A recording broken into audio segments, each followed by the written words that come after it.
nouveau mail. C'est quoi ça encore? Oh non. Un nouvel exercice de maths. J'ai pas envie de travailler. Bon. On le fera après. Hein. On est tous d'accord pour dire que pendant cette période d'école à la maison, c'est vraiment pas facile d'être toujours motivé, toujours productif, et pourtant faut pas lâcher, c'est la dernière ligne droite avant les vacances. Alors oui, on a droit d'avoir nos petits coups de mou, moi-même j'en ai, mais faut pas que ça dure, sinon c'est la déprime assurée. Alors dans cette vidéo, je vous partage tous mes conseils pour bien travailler à la maison, rester productif et motivé pour la dernière ligne droite. Et je pense aussi très fort à tous ceux qui reprennent l'école. Cette vidéo vous est aussi adressée pour garder la motivation, alors bon courage à tous. Premier conseil, gardez un bon rythme de sommeil, c'est vraiment la base si vous voulez éviter ça.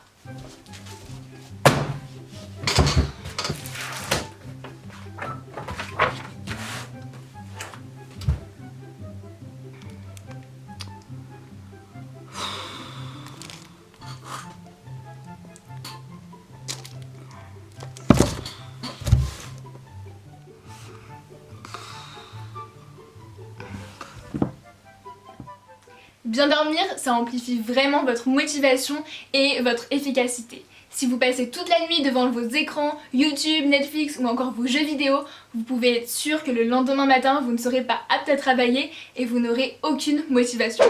Deuxième conseil, vous créez une bonne routine. Et il y a deux types de routines dont j'aimerais vous parler. La première, ça concerne la journée en général. Et le but, c'est de trouver un équilibre entre le plaisir et le travail. Personnellement, j'aime bien travailler beaucoup le matin, comme ça l'après-midi je peux être plus relax et je peux regarder des vidéos, faire du sport, lire, appeler une copine, etc. Et le deuxième type de routine concerne votre session de travail. Comment se mettre dans une bonne ambiance pour travailler. Donc la première chose à faire, c'est de ranger votre espace de travail pour ne pas vous laisser distraire par les choses qui pourraient s'y être accumulées. Aussi, ce que j'aime bien faire, c'est me servir une grande jarre d'eau, comme ça, si j'ai soif, eh bien, j'ai de l'eau à disposition. Et enfin, pour encore plus être dans l'ambiance du travail, j'aime bien écouter de la musique douce qui m'aide vraiment à me concentrer. La troisième chose à faire, c'est de créer votre to-do list de la journée, un peu comme des objectifs. Notez toutes les choses que vous voulez faire dans celle-ci, ça va vraiment vous motiver, surtout quand vous cocherez, surligner, rayer. Vous verrez que ce sera vraiment satisfaisant de voir l'avancée. Maintenant, je vais vous partager une méthode motivation, c'est un petit peu une variante de la to-do list. Ça consiste à utiliser des post-it ou alors des petits bouts de papier découpés en forme de carré par exemple.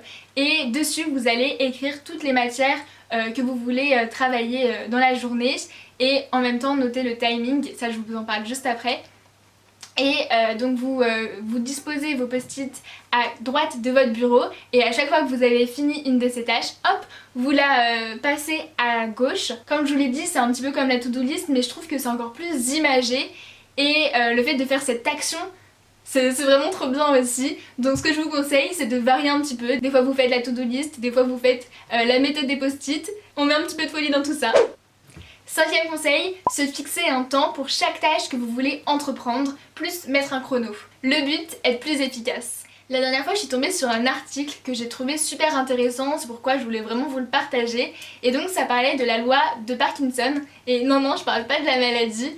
En fait, cette étude dit que si vous vous donnez une journée entière pour faire une tâche, que ce soit des exos de maths, une dissertation ou encore apprendre une leçon, eh bien vous mettrez beaucoup plus de temps que si vous vous dites que vous n'avez qu'une heure pour le faire. Si vous vous mettez en condition, vous vous dites ok là j'ai qu'une heure pour le faire, vous ferez cette tâche en 1 heure et vous serez beaucoup plus efficace comme ça. Car moins on a de temps pour faire quelque chose, plus on priorise. Je vais vous donner un exemple concret. Récemment en français j'ai dû faire 2 commentaires de texte et j'ai comme ça utilisé les 2 méthodes. La première fois, je me suis dit, ok, t'as le temps, donc je me suis pas mis de chrono, je me suis laissé voilà, la semaine pour le faire. Sauf que, figurez-vous que j'ai passé 3 jours à le faire, en tout 5-6 heures de travail. Ah bah j'en pouvais plus, hein. J'étais super démotivée, ça me gonflait en fait, j'avais l'impression que j'allais jamais arriver au bout de ce commentaire. Donc la deuxième fois, je me suis dit, on va pas refaire la même erreur. Et donc je me suis mise en condition d'examen. J'ai lancé mon chrono pendant 3 heures et je me suis dit, ça y est, C'est parti, tu fais ton commentaire. Bien sûr, au bout de toutes les heures, je faisais une petite pause de 5 minutes. Mais voilà, j'étais vraiment en condition quoi. Et bien devinez quoi, j'ai fini mon travail en 3 heures. Donc vraiment testez cette astuce de délimiter votre temps. Vous vous dites ok, donc pour cette tâche je vais mettre je sais pas 1 heure, pour cette tâche 2 heures. Par exemple, souvent quand j'ai des exos de maths, je me mets entre 1 heure et 2 heures. Ça dépend en fait de la longueur des exercices. Et donc maintenant ce que j'ai mis en place, c'est lorsque je fais ma to-do list, je note à côté le temps que j'estime que ça va me prendre. Et si vous débordez sur le temps que vous avez estimé, c'est pas grave. Mais au moins quand vous commencez votre tâche, vous n'êtes pas dans le flou total à vous dire combien de temps ça va me prendre. Et donc pour chaque session de travail, j'utilise un chronomètre. Donc avant j'utilisais celui de mon téléphone basique, que vous pouvez retrouver sur le vôtre aussi. Mais maintenant j'utilise l'application Forest. Cette application c'est vous qui m'en avez parlé, donc merci. Et elle permet de ne vraiment pas se laisser distraire, puisque vous pouvez activer un mode qui vous permet de ne pas utiliser votre téléphone pendant le temps que vous désirez.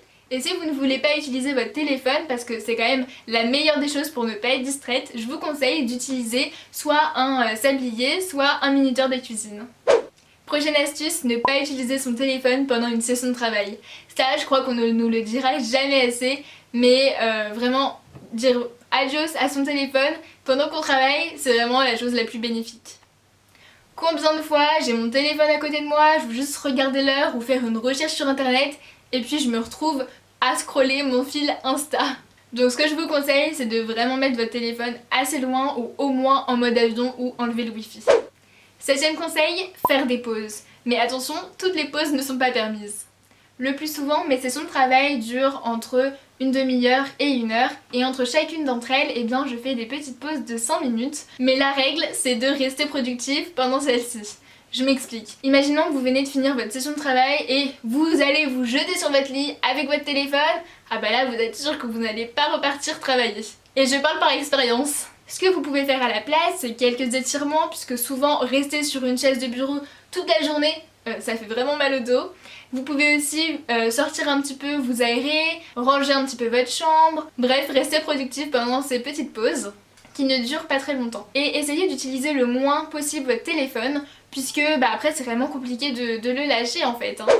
Mon avant-dernier conseil, c'est de toujours avoir un petit carnet à disposition ou des petits post-it, puisque comme ça, si vous avez des pensées de parasites, je sais pas, d'un coup vous pensez que vous devez racheter quelque chose, ou alors que vous devez appeler quelqu'un, et bien hop, vous le notez sur votre petit post-it et après vous vous reconcentrez sur votre travail. Alors que si vous vous dites ah il faut que j'appelle, il faut que non, et ça reste là-dedans et du coup vous pouvez pas vous concentrer sur vraiment ce que vous faites.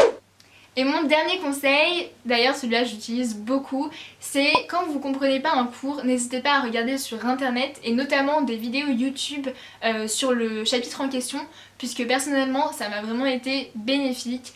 De nombreuses fois je lisais le cours que le prof m'avait envoyé et puis j'étais là, je ne comprends pas, puisque c'est beaucoup plus compliqué de lire un cours que quand quelqu'un nous le partage en fait, nous l'apprend, nous l'explique. Et donc le fait de regarder des vidéos sur YouTube, là où un prof nous explique, c'est beaucoup plus compréhensible. Et voilà, j'espère vraiment que ces petits conseils vous auront remotivé pour cette dernière ligne droite avant les vacances. En tout cas, n'oubliez jamais, si je peux le faire, vous pouvez le faire, si vous pouvez le faire, je peux le faire. On est ensemble, on se motive ensemble. Allez, je vous dis à bientôt, gros bisous!